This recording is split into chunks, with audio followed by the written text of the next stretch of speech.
बरतानवी हुकूमत ने corona virus के बढ़ते केसेस के पेश नज़र मुल्क भर में नाफिज जो लॉकडाउन था उसमें मजीद 3 हफ्ते की तौसीह का ऐलान किया है, जबकि बरतानिया में कोरोना वायरस के बायस मुहलिक वबा से होने वाली हलाकतें छुपाए जाने का भी इंकशाफ हुआ है। अब बरतानिया में इस वक्त सूरत हाल क्या है, क्या हालात हैं कोरोना वायरस से मुतालिक, जानेंगे। हमारे साथ सहाफ़ी अतर काज़मी साहब लंदन से मौजूद हैं। अस्सलाम वालेकुम अतर साहब, बहुत शुक्रिया वक्त निकालने का। सबसे पहले तो मैं आपसे लॉकडाउन की तौसीह का ही मामला डिस्कस करना चाहूँगी कि 23 मार्च से जारी है वहाँ पर लॉकडाउन और उसमें अब मजीद 3 हफ्तों की तौसीह कर दी गई है। लोगों का क्या रद्द अमल है इस वक्त? मतलब क्या अभी भी लोग उसको पहले दिन की तरह ही फॉलो कर रहे हैं, पाबंद हैं उसके, या कोई बेचैनी पाई जा रही है अवाम में?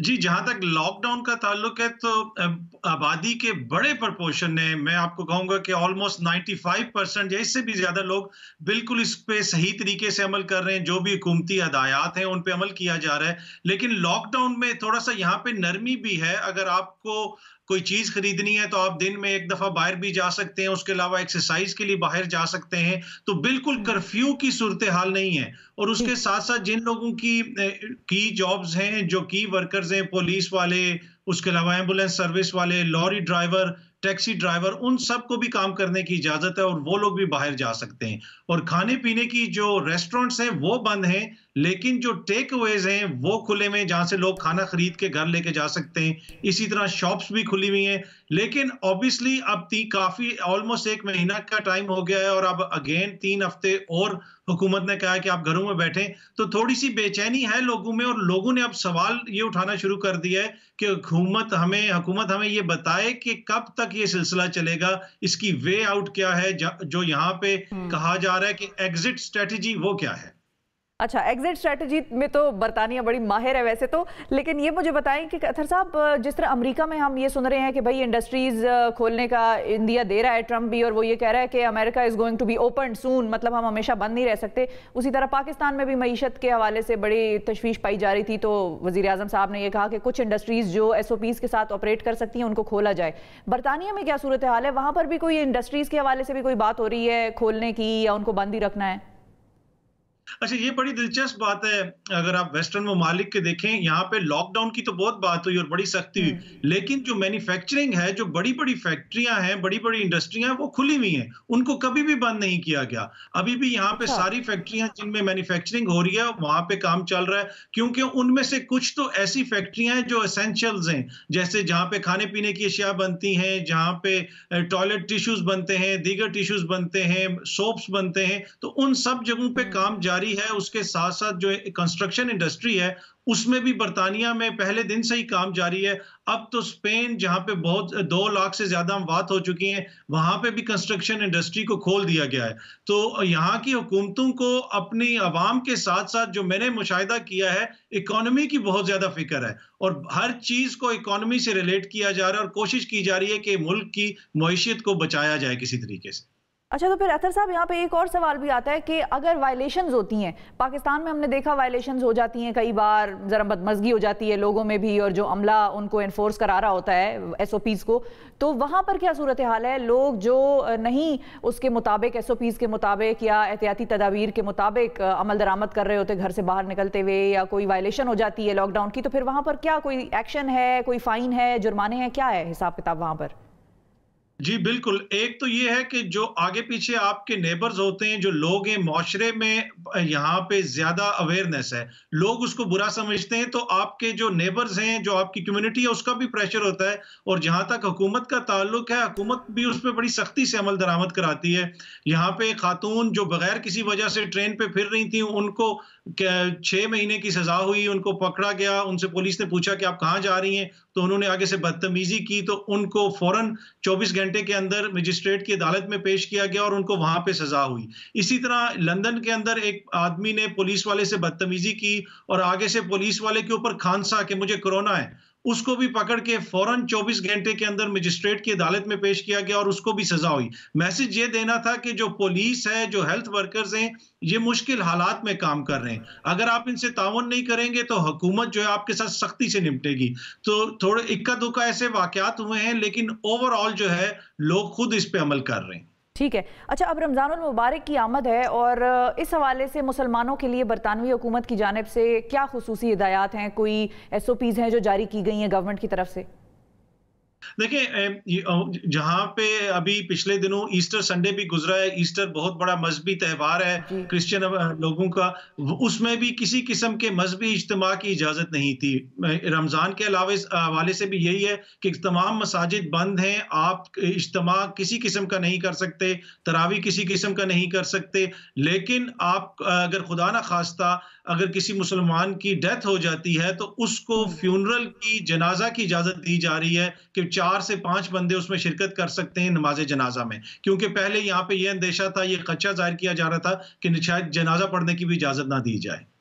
ठीक है। अच्छा, अब एक और चीज़ भी है और वो बड़ी इंटरेस्टिंग है कि इस वक्त बरतानिया में अगर हम कोरोना केसेस से मुतासर होने वालों की तादाद देखें तो वो 1,20,000 से ज़ायद बताई जा रही है, मगर कहा यह जा रहा है कि असल में तादाद इससे ज़्यादा है, हुकूमत या जो एहलकार हैं वो छुपा रहे हैं, बता नहीं रहे सही तरीके से।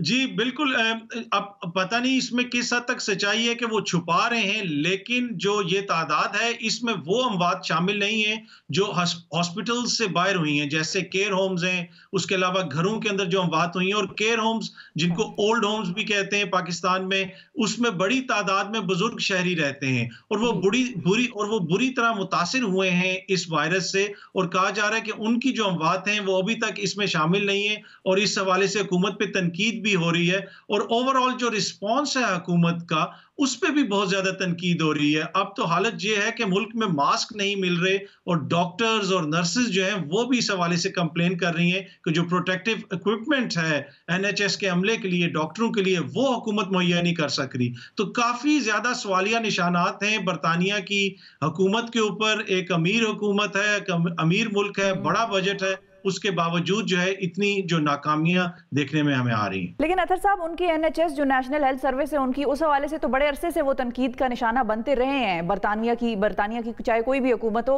क्योंकि गुज़िश्ता रात मेरी एक कपल से बात हो रही थी, मेरे जानने वाले हैं, वो दोनों हस्बैंड और वाइफ डॉक्टर्स हैं और वो कोरोना वार्ड में काम करते थे, तो उन दोनों को ही कोरोना लग गया और फिर बाद में उनके बच्चों को भी लग गया। तो हॉस्पिटल में वो काम करते हैं, अंदाजा लगाएं, वो खुद डॉक्टर्स हैं, उनको ये कहा गया कि भाई आप लोग अस्पताल मत आएं, कोई सर्विस अवेल करनी है आप लोग घर में रहें, हमें बताएं, हम कुछ आपके लिए कर देंगे। तो बेगम और बच्चे तो ठीक हो गए, हस्बैंड की तबीयत जरा खराब हो गई तो उनको वेंटिलेटर चाहिए था। 2 दिन उनको वेंटिलेटर पे रखा गया और 2 दिन बाद अमला आया और उन्होंने कहा भाई 2-2 दिन की पॉलिसी चल रही है, इधर 2 दिन में बंदा ठीक हो गया तो ठीक है, वरना वेंटिलेटर अगले को जाएगा, आप अल्लाह के हवाले हैं। फिर ऐसा है क्या वेंटिलेटर्स के हवाले से भी मामला? देखिए, यकीनन वेंटिलेटर्स उतने नहीं हैं किसी भी मुल्क में जितनों की ज़रूरत है, तो कहीं कभी ना कभी उनको मुश्किल फ़ैसले करने पड़ते हैं एनएचएस के अमले को। लेकिन जहाँ तक डॉक्टर्स और नर्सेज़ और एनएचएस के अमले का ताल्लुक है, ये बात मैं आपको यकीन से कह सकता हूँ कि बड़ी मेहनत से वो काम कर रहे हैं और मुश्किल हालात में काम कर रहे हैं। जिस तरह आपने खुद भी इस कपल का ज़िक्र किया कि अब ये कोरोना का यहाँ पे मसला चल रहा था, ये दोनों डॉक्टर्स हैं, अगर ये चाहते तो घर में बैठ सकते थे, लेकिन इसके बावजूद ये लोग काम कर रहे हैं। तो यहाँ पे जो हेल्थ वर्कर्स हैं वो बड़ी मेहनत से काम कर रहे हैं, लेकिन हुकूमत फेल हो रही है बहुत सारे महाज पे इक्विपमेंट पहुंचाने में, और दीगर जो एसेंशियल इक्विपमेंट है, खासतौर पे वेंटिलेटर्स और प्रोटेक्टिव इक्विपमेंट, उसमें हुकूमत की जानिब से हमें लग रहा है कि उनकी प्लानिंग कोई इतनी अच्छी नहीं है। तो अतर साहब, टोटल नंबर ऑफ वेंटिलेटर्स है कितना वैसे बरतानिया पूरे में? देखिए, मुख्तलिफ अंदाजे हैं। शुरू में कहा गया कि 8 से 10 हज़ार हैं, उसके बाद कहा गया कि इस कैपेसिटी को बढ़ा के 20 हज़ार के करीब कर दिया जाएगा। लेकिन इस वक्त एक्टिव कितने वेंटिलेटर्स हैं उसकी एग्जैक्ट तादाद नहीं, पर मेरे ख्याल में 10 से 15 हज़ार के बीच में एक्टिव वेंटिलेटर्स हैं। अगर वेंटिलेटर्स की बात की जाए तो मेरे ख्याल में जर्मनी जो है वो यूरोप का वाहिद मुल्क है जहां जी कह रहे हैं 50,000 के लगभग उनके पास वेंटिलेटर्स मौजूद हैं। बिल्कुल बिल्कुल। अच्छा, बरतानिया की आबादी के हवाले से भी जरा बता दें ताकि हमारे नाजरीन को ये डिफरेंस बनाने में आसानी हो जाए कि कितने वेंटिलेटर्स हैं और आबादी कितनी है। आबादी बरतानिया की 6 करोड़ से ज्यादा आबादी है बरतानिया की, और वेंटिलेटर्स का तो जिस तरह मैंने आपको बताया कि महदूद तादाद में है, और दुनिया भर में ये हमने देखने को मिला कि हुकूमतें इस चीज के लिए तैयार नहीं थी कि उनके पास मुनासिब तादाद में वेंटिलेटर्स हों। बिल्कुल ठीक है। अच्छा अतर साहब, अब एक डिबेट बड़े अरसे से चल रही है और अब भी चल रही है और काफ़ी अरसे तक आगे भी शायद चलती रहे कि लॉकडाउन, अब कोरोना वायरस और लॉकडाउन की वजह से वहाँ पर लोगों को किन मुआशी मसाइल का सामना है आपके ख्याल में? आपने क्या देखा है, आपका क्या मुशाहिदा है और आपको क्या लगता है किस हद तक ये लॉकडाउन वाली जो स्ट्रैटेजी है ये कामयाब रही?